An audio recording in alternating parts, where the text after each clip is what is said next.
Gubernur Jawa Tengah Ganjar Pranowo dan juga Gubernur Bali Wayan Koster adalah dua orang yang sangat vokal sekali dalam melakukan penolakan untuk kedatangan tim Israel pada Piala Dunia U20 yang sudah resmi dibatalkan.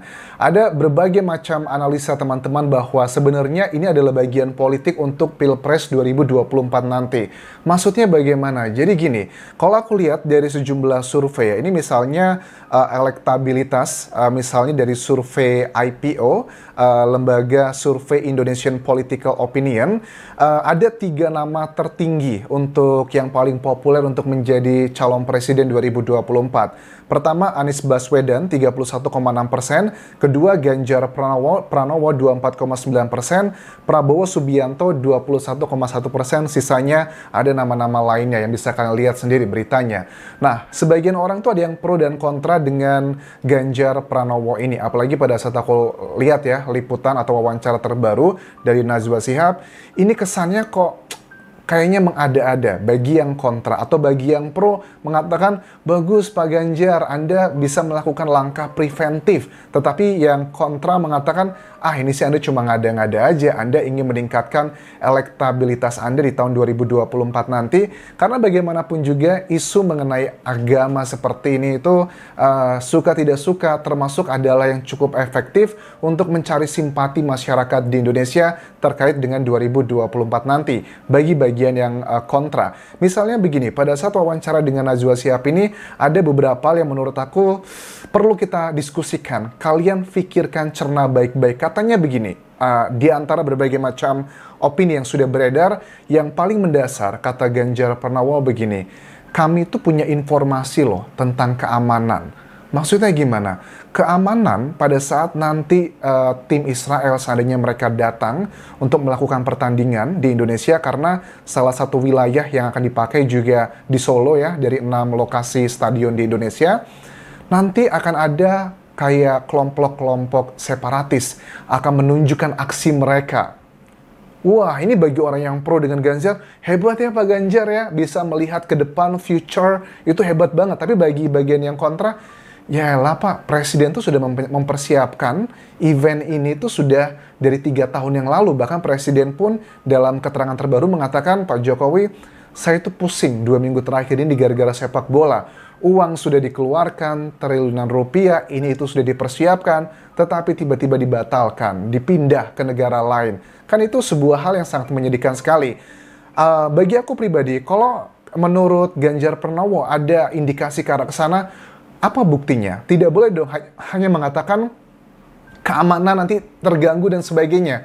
Indonesia yang levelnya presiden aja, kalau kita ngomong masalah hierarki ya, presiden pasti juga sudah berkomunikasi dengan badan intelijen negaranya, sudah mengukur apakah benar akan terjadi hal-hal yang tidak diinginkan seperti itu. Presiden pun percaya diri, kenapa kok Ganjar Pranowo kesannya nggak percaya diri dan kesannya memiliki informasi pribadi yang lebih valid dibandingkan oleh timnya Joko Widodo. Oke, itu yang pertama. Yang kedua juga, kalau di Bali nih, maksudnya gini, di Bali, bagaimana dengan Bali yang terkenal dengan keamanannya, terus juga tenggang rasa yang tinggi juga di Indonesia? Apakah hal ini juga akan terjadi di Bali? Aku sih nggak yakin ya, karena kan Ganjar Pranowo dan juga Wayan Koster itu kan adalah kader dari PDIP. Jadi nggak bisa kita pungkiri kalau ini nggak berhubungan dengan faktor popularitas lah untuk di elektabilitas untuk tahun 2024 nanti. Ini mirip juga sama kayak dengan selebriti-selebriti gitu ya, mau mendapatkan atensi masyarakat, mau itu mau viral lah, keviralan gitu ya. Mau itu viralnya negatif, mau itu viralnya positif, it's okay. Yang penting viral dulu. Masalah nanti dipilih atau tidak, paling tidak dengan viral tuh chance-nya akan jauh lebih tinggi. Ya, antara politik dan juga selebriti itu memang tidak bisa dipisahkan 100% teman-teman.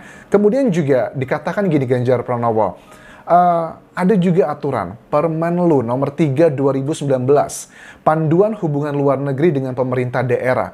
Misalnya dengan ya negara Israel tersebut, kita nggak boleh ada bendera negara tersebut, nggak boleh dikumandangkan lagu kebangsaan tersebut, dan forum untuk negara tersebut. Secara garis besar yang dikatakan dari Ganjar Pranowo itu tidaklah salah, tetapi kita nggak boleh dong, nggak fair juga dong. Kita hanya memilih aturan-aturan tertentu untuk mensupport argumen kita, padahal di sisi yang lainnya ada aturan-aturan yang dilanggar pun kita tidak bersuara juga. Misalnya begini, oke, kita memang harus mengakui kalau aku cari dari jejak sejarah, Bung Karno itu pernah ya melakukan penolakan terhadap Israel di Piala Dunia 1958. Tapi kan konteksnya ini 1958 dan itu sudah lama sekali, sudah nggak relevan sekali. Bahkan ada bilang ini kan dengan undang-undang kita, penjajahan di atas muka bumi ini harus dihapuskan. Apa kabar deh? Kita nggak usah ngomongin masalah Rusia dan juga Ukraina. Apa kabar dengan Arab Saudi? Arab Saudi kalau kalian cek sekarang itu adalah melakukan serangan ke Yaman. Apa yang dilakukan Indonesia? Nggak ngomongin Indonesia, tapi dari PDIP ataupun juga Ganjar Pranowo. Jadi please dong, jangan kita hanya mengambil, ya sama ya kalau dalam Al-Quran gitu ya. Kan ada sebagian orang tuh ya, hobi banget mengutip ayat Al-Quran untuk melakukan tindakan-tindakan yang menguntungkannya. Pada saat ada aturan di Al-Quran yang tidak menguntungkan dia, itu tidak diambil. Jadi menurut aku, ini kurang lebih adalah strategi yang dipakai oleh si Ganjar Pranowo. Bagi yang kontra, bagi yang pro, enggak kok ini sudah benar sesuai, selalu seperti itu. Nah, kemudian juga, ada agenda yang lebih besar dibandingkan sekedar kejar ekonomi saja. Ini adalah kata Ganjar Pranowo. Please, Presiden juga mengatakan dengan adanya Piala Dunia U20 ini, efeknya sangat baik untuk ekonomi Indonesia. Agenda yang lebih besar daripada sekedar ekonomi aja, memangnya agenda apa, Pak? Indonesia itu masih menjadi sekarang tuh negara berkembang ya. Kita stuck mulu menjadi negara berkembang karena ya pada saat mau maju gitu ya, dijegal dengan isu-isu agama, isu-isu yang idealis seperti ini. Menurut aku Indonesia akan terus sampai 100 tahun ke depan akan terjebak sebagai negara berkembang kalau kita untuk urusan seperti itu masih dimanfaatkan gitu. Aku tahu lah, di daerah-daerah itu masih banyak sekali orang-orang yang sangat mudah sekali terprovokasi kalau sudah ngomongin masalah agama. Mau itu salah atau benar, kesannya saya membela agama, padahal belum tentu loh. Yang dibela yakin ini agama, bukan membela ego atau membela kepentingan tertentu. Ini harus menjadi pikiran kita teman-teman, menjadi kita kritisi bersama-sama. Kita nggak lupa juga dengan ideologi kita. Ya, seperti aku katakan tadi, Arab Saudi pun menyerang Yaman. Apa yang dilakukan dari Pak Ganjar Pranowo ataupun juga dari PDIP? Kode ini adalah instruksi dari parpolnya PDIP. Najwa Shihab juga bertanya seperti itu.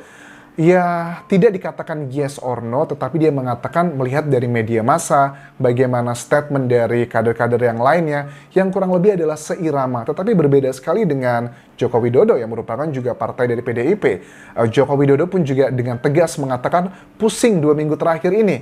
Ya, kenapa juga ya? Sayang banget ya, kalau secara pribadi ya, pandangan opiniku pribadi nih ya, menurut aku sih PDIP ini memakai isu mengorbankan Piala Dunia U20 ini untuk mencapai kesuksesan di Pilpres 2024 nanti. Itu adalah opiniku. Aku wajar. Ada yang pro dan juga kontra.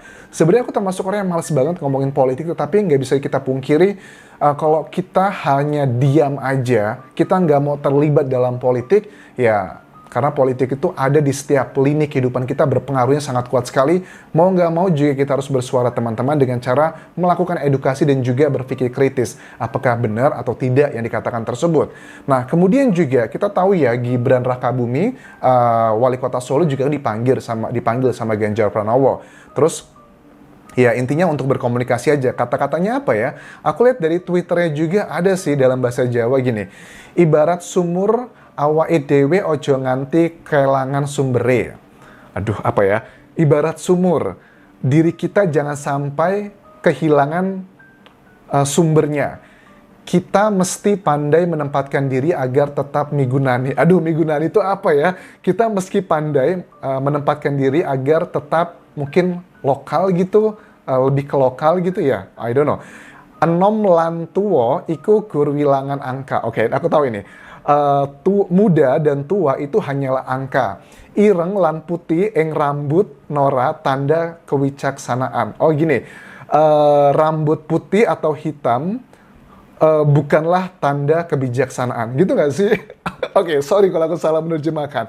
Tetapi dari foto-foto ini sih aku melihat bahwa kan ada Ganjar dan juga Gibran itu kan foto menunjukkan kedekatan, kesopanan seperti itu. Apakah ini hanya sekedar ya formalitas, nggak tahu di belakangnya seperti apa, karena Gibran ini termasuk orang yang vokal juga, memiliki opini yang berbeda dengan gubernurnya. Which is, aku sih setuju dengan Gibran ya teman-teman, karena Kenapa sih kita harus begitu lebih Palestina dari Palestina gitu? Bahkan dari duta besarnya Palestina pun sudah menyatakan secara resmi, duta besar itu adalah perwakilan negara tersebut di Indonesia. Beliau pun mengatakan begini, tidak masalah ya dengan kehadiran tim Israel di Indonesia. Itu tidak berarti Indonesia itu mengakui keberadaan Israel secara ideologis ataupun juga politis lainnya. Gimana dong dengan pertandingan-pertandingan nantinya kalau ada Israel, Indonesia nggak mau, kesannya gimana gitu. Ya misalnya gini, terdekat itu akan ada World Beach di Bali. Oke ya, World Beach di Bali itu juga ada tim Israel. Apakah nanti juga Indonesia akan terjadi seperti ini? Jangan pakai Bali selama Israel datang. Pergilah ke negara lain. Apakah seperti itu juga? Jadi menurut aku ya, kalau seandainya dilakukan seperti ini pun emang efeknya apa sih buat Palestina? Apakah kita membantu Palestina gitu? Palestina tetap aja dijajah oleh Israel. Menurut aku, cara yang cerdas untuk melakukan bantuan, selama ini kita juga sudah membantu ya negara Indonesia ke Israel, ya kita menjadikan negara Indonesia itu adalah negara yang maju dan superpower. Karena pada akhirnya, kalau kita itu sudah berkembang menjadi negara maju, kita punya power, kita punya kekuatan di mata dunia. Misalnya, kalau mata uang dunia nanti yang dipakai adalah rupiah gitu. Misalnya, imajinasinya gitu kan ya. Walaupun kayaknya nggak mungkin banget. Itu kan kita kayak Amerika gitu. Kita marah dengan negara tersebut, ya udah kita stop aja hubungan diplomatis. Mereka akan rugi. Harusnya seperti itu. Dan kalau aku lihat sekarang antara Israel dan Indonesia, I'm so sorry to say, untuk kekuatan ekonomi sepertinya Israel itu lebih baik, lebih maju dibandingkan Indonesia. Ya buktinya dengan Piala Dunia U20 ini ya, sepertinya FIFA lebih mementingkan Israel dibandingkan Indonesia. I'm so sorry to say. Karena padahal kan FIFA juga tahu Indonesia sudah mempersiapkan ini 3 tahun terakhir. Duit yang dikeluarkan juga sudah bukan lagi sedikit, sudah triliunan rupiah. Tetapi tetap memberikan sanksi tersebut. Jadi ini teman-teman harus mulai berpikir realistis ya pada saat nanti pemilu 2024. Aku masih ingat tahun awal 2022 awal, aku pulang ke Indonesia dan ke Bali, aku hadir di Kuta, ada sebuah cafe gitu ya. Itu masih jauh loh dari Pilpres ya. Ya ini aku melihat ada salah satu kandidat, yakni adalah dari Ganjar Pranowo, timnya tuh lagi mengadakan sebuah acara. Katanya mau mengganjar Pranowokan gitu Bali. Oke, artinya emang nggak bisa ditutup mata. Ini nggak bisa dibilang adalah nggak ada hubungan dengan Pilpres 2024 nanti. Dan apakah Ganjar Pranowo nanti dengan sikap politik seperti ini akan membuat tingkat elektabilitas dia akan tinggi pada saat pemilu 2024 nanti? Ya kita akan lihat nanti. Ya mudah-mudahan lah. Aku sebenarnya sekali lagi aku tuh nggak mau ngomongin politik, tetapi aku harus mulai sadar kalau kita anak-anak muda nggak ngomongin politik juga dan kita membiarkan begitu saja, ya jangan heran kalau terjadi hal-hal seperti ini yang berhubungannya tuh banyak banget politik itu untuk dengan masyarakat Indonesia. Mulai dari undang-undang, ekonomi, pajak, dan sebagainya. Itu nggak bisa dihindari dari politik sih teman-teman. So, that's it yang bisa aku update. Aku tahu bakal ada pro dan kontra. Mudah-mudahan kita bisa berdiskusi dengan sehat. Karena kita adalah negara demokrasi. Kita bukan tinggal di Thailand kayak tempat aku tinggal sekarang. Kalau aku mengkritik kerajaan, aku bakal dipenjara. Tapi kalau di Indonesia kan, ya kita boleh berdiskusi asalkan diskusi tersebut juga sehat ya. Terima kasih sudah menonton. Sampai ketemu lagi di video berikutnya. Tinggalkan like dan juga komen. Subscribe channel YouTube ini, juga follow Instagram dan Facebook pageku di Anjas Asmara. Sampai jumpa.